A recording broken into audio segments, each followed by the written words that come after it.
Hi guys. Second time in the summit, always very interesting and great to meet everybody. And besides the talks here on the stage, I think all the corridor talks are just as important always. So I want to talk about RT flow for Hyperscale. So this is very similar to the to Samir talk and also this one, where we have a lot of flows. Where's my clicker? Okay, that's it. And then some concerns and ideas we have in that direction. I don't have specific APIs or changes we're already doing, and mainly to try and focus and create discussion and anybody dealing in this area to align with. So hyperscales, I just listed a couple from around the world. Stefan is here, so he got the first one. But Stefan was mentioning they deal with 500,000 flow, 500,000 flows roughly on the NIC. Oops, it's running forward. And we have others in the globe, in America, in China, Russia, that have huge clusters. And having huge clusters means huge tenants, huge amount of flows, and they want to be able to manage these. And we know most of these solutions, NFVs, firewall gateways, load balancers that have to deal with millions of flow, and everybody wants to do connection tracking. And I don't know if this is some way to stop the auto-forwarding. And again, virtual switches, so we have the OVS DPDK, Tungsten, Fabric, VPP, and a lot of vendors are implementing their own proprietary virtual switch over DPDK. And in all these scenarios, everybody wants to reach high number of millions of flows, and we just heard the two discussions about how do we create a hash table to manage these huge number of flows efficiently in software. So in Mellanox, we want to make sure our adapter helps you to offload a lot of these flows into the hardware, into our network adapter, instead of solving the problem on the CPU and improving the CPU, which is excellent. We want to be able to move this into hardware. And suddenly, although flow configuration is part of the control API, you want to set more tuples or directions or drop actions, but at such a rate, it's happening in the data path. You see a new SYN packet and you want to act on it, and it's at a rate that it's becoming very critical for performance on the data path itself. So yesterday, people were talking about tens of thousands of tuples, or 1,000 and 10,000s, and people want to reach 10 million and 40 million within a couple of years. They want to make sure that cloud environments that they install today will be able to support a couple of tens of millions within a couple of years. And that means that we have to think, how do we reach these targets with some current hardware, maybe some software updates, maybe some firmware updates, but we have to get ready for this. And if you have a sustained number of 10 millions of targets to deal with, so you're probably dealing with at least 10% update rate, maybe even more. It depends on the application and use case, obviously. But it means that you have to update the rules at a rate of 1 million updates per second in order to reach a target of 10 million, maybe even higher than that. Everybody wants more, obviously. And when we say 1 million updates rate, it's not only the rule itself, because I don't know what to do about this, besides keeping alert. So when we talk about a new flow, so we have the RX flow, we have the TX flow, we want to do some actions, and if we have to configure all of these inside the hardware, so I can run faster maybe. To continue. Okay, maybe that's going to work, thanks.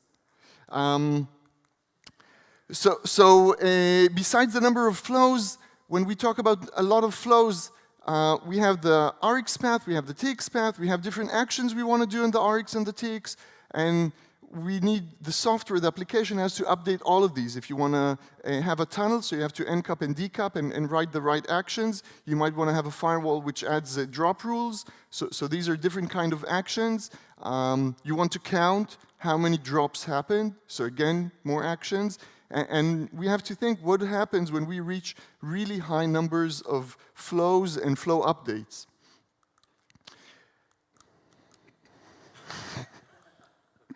So the other problem. Okay, at least it's interesting.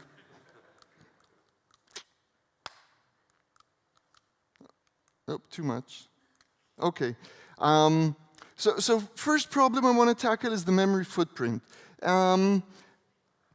Roughly, it's a rough number there, but a rule costs about 1K. I mean, it seems like a big number, but if you think about the mask holding the entire different kind of flows, and you have the mask and the value, maybe there are different kind of values for different kind of masks.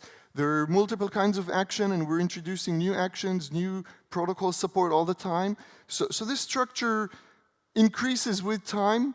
Maybe it's less than 1K, but for easy calculation of 1K. So the application has to create such a structure and save it, and it will pass it to the RT flow, which will cache it as well. RT flow will pass it down to the PMD, which will probably translate it to some hardware specific, and again cache it in a different kind of structure, and pass it to the hardware, and then it depends on the hardware. Most hardwares don't have onboard memory. At least Mellanox doesn't have an onboard memory, so we allocate cache from the system, which means another replica of the representation of the rule on the host memory. So overall, if we want to represent 1 million flows, it means that we allocated 4 GB of memory, which is a huge memory footprint for the application. And what happens when it grows to 10 million or even higher? So one of the things we want to try and do is somehow reduce the amount of copies. Maybe RT flow doesn't have to have a copy, or it should have a copy only for debug purposes, but in other way rely on the application or the PMD to return a copy. When we have the fail-safe PMD, so it has to update hot plug devices that came in and out. So somebody has to hold the copy when a device disappeared. So there are different scenarios to how do we cache it, but reduce the multiple instances of these cache of the rules themselves. Okay, this worked. Then there's the hardware latency. I'm less familiar with all the different kind of NICs, how do each one of the vendors updates their flow, but assuming we have to update the hardware and there's some hardware handling time, so updating the rules, updating the actions, if we want to do some kind of tunneling, in-cap, decap, or NAT header rewrites, and all these are contexts that we want to update in the hardware. Again, just to emphasize, the idea behind this is that we don't want to implement the entire flow in CPU. We don't want the packet to arrive into the CPU, run through the virtual switch, and then go to the tenant. We want the packet to try and go through hardware and do as much of the classification and handling in hardware and go directly to the tenant if it's a SROV solution or things like this. So these have to be handled by hardware, otherwise we won't have a full pipeline of handling. And obviously, once we have all the rules and actions, we want to be able to query. And if we have 1 million counters, just reading 1 million counters takes time. How often does the application want to read it? Maybe we want to allow some aging logic, which means give me the counters only if it got updated, or give me the counters that did not get updated in the last cycle that I'm checking, in order to allow better utilization of the CPU and the hardware itself. So we'll want to have the hardware, part of the ideas that we want to do is allow the hardware to do asynchronous action. So when we set a new rule, maybe it's not immediately applied. Maybe it's a batching of a lot of rules, and we hit the hardware and say, okay, now go and process. And it's going to take me some time, maybe a couple of tens of nanoseconds or microseconds, and it means that the rules will not be applied immediately. So I think that's okay for applications. Anyway, when I set the application, going through all the layers until I return, maybe a packet passed through, maybe didn't. So we always have the software path, the slower path, and we'll want to have a faster path in hardware. And once we want to have a more relaxed hardware, obviously we have to have the APIs to support this. So currently adding and deleting of RTE flows, there's some overhead. We have a couple of layers of functions handling this. We have today a very generic API, which I think is great. It allows us to expand the RTE flow very fast in a very generic way and support a lot of different vendors out there. The cost is generic API means we have to parse and translate this to hardware specific each time. This is API cost or latency adding flows. I don't think, I mean, I'm putting it up, but I don't think it's correct to change this. The generic API allows us to do multi-vendor very well. Obviously, if you had a very specific structure that exposed per hardware even, allowing the application, but then it's not generic. And obviously, the different layers have to analyze this and match this. Again, part of this, if we do batch, just like we're doing RxTX batch, let's treat the flow updates in a similar manner. We can do batch of add delete. I mean, if the admin added a new route configuration and we want to like swoop over 10,000 rules now and update them, so we can the application can prepare an entire table of thousands of rules and just go here, submit all of them in one go, and we can better implement the entire process there. What about delete of an entire flow group or flow table? I mean, if we have a tenant and it's migrating, I don't want to go one by one deleting 10,000 rules and then recreating them on the other one. I just want to do delete table, which represents this tenant, or delete tenant ID in some way, and clear thousands of rules in one go, in one API, and do this very efficiently. So again, these are things that can be optimized for huge number of rules being done by hardware.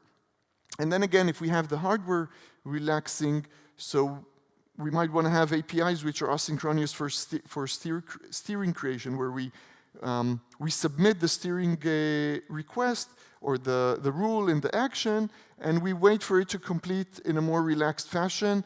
And if needed, we can add some barrier call and now flush everything, complete all my Flow API transactions, and I want to know I'm done before I continue with my firewall or some other critical tasks. So I think that's pretty much it. Yeah, so this is pretty much it. Again, just to highlight the difference from the previous two talks was that we want to optimize flows. We all understand that we're going to reach millions and multi-millions of flows. Some solutions will require this to be done in CPU very efficiently.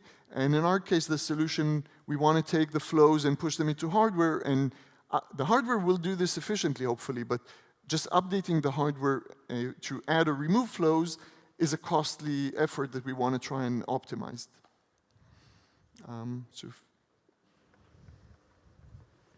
And that's it from my side, if there's any questions.